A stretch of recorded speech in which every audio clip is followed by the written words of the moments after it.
l'organisation du rassemblement. Avant d'aller plus loin, je n'ai pas trop l'habitude, Monsieur le Président, de faire ce genre de choses, mais pour un vote...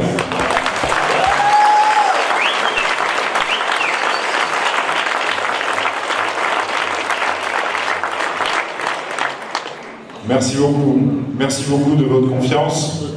Je vous garantis que toutes les personnes qui ont été mentionnées ce soir sont là avec toute la volonté qui est la leur, avec tout l'enthousiasme qui est le leur, avec toute la motivation qu'ils ont de leur conviction, et que nous ferons tout ce qui est dans notre pouvoir pour faire en sorte que le rassemblement retrouve la place qui est la sienne en 2014.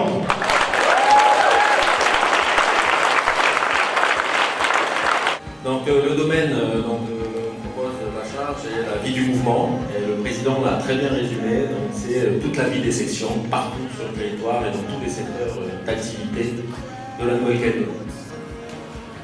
La vie des sections, c'est pour certains endroits la reconstruire, d'autres la dynamiser, d'autres simplement des sections qui fonctionnent très bien, et donc les soutenir dans leur démarche de terrain. Le délégué qui relève de ce secteur d'activité travaillera à la construction, vous l'aurez compris, du futur programme politique du Rassemblement UMP. Celui qui, j'en suis certaine, nous permettra de gagner les cœurs et les urnes en 2014. Pour réussir ce défi, les délégués seront de véritables forces de proposition. Ils prendront les initiatives nécessaires pour que notre mouvement politique puisse bénéficier d'une force de réflexion. Je vous dis donc à bientôt, et en premier lieu aux délégués, très prochainement, puisque nous allons les réunir pour entamer cet impérieux travail avec un enthousiasme dont je ne doute pas, tant nous avons à cœur de construire ensemble la Calédonie de demain. Chacune, chacun d'entre vous, pour s'engager pleinement dans ce nouveau défi, pour prendre des responsabilités, pour être des forces de proposition, de conviction, pour retrouver les voies du militantisme. C'est à ce prix seulement que cette nouvelle organisation prendra tout son sens et nous donnera le souffle nécessaire pour aborder les échéances capitales de 2014. Il ne nous reste plus que quelques mois avant ces rendez-vous essentiels. Quels sont-ils?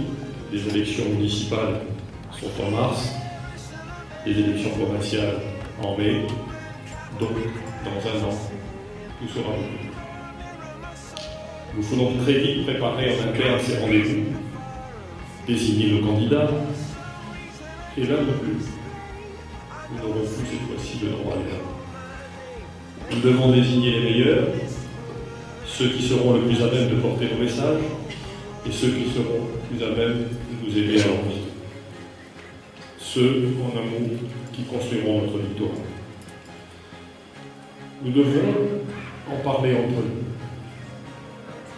Mais en ce qui concerne les élections municipales, je voudrais d'ores et déjà vous proposer que dans les communes que nous dirigeons, nous donnions l'investiture à nos maires sortants. En tout cas, pour ceux qui souhaitent se représenter. Ils n'ont pas d'égalité. Et pour les autres, ceux des maires qui ne souhaiteraient pas se représenter, ou pour les communes dans lesquelles nous n'avons pas adhéré, je pense qu'il faudra demander aux sections de faire des propositions pour désigner les meilleurs candidats.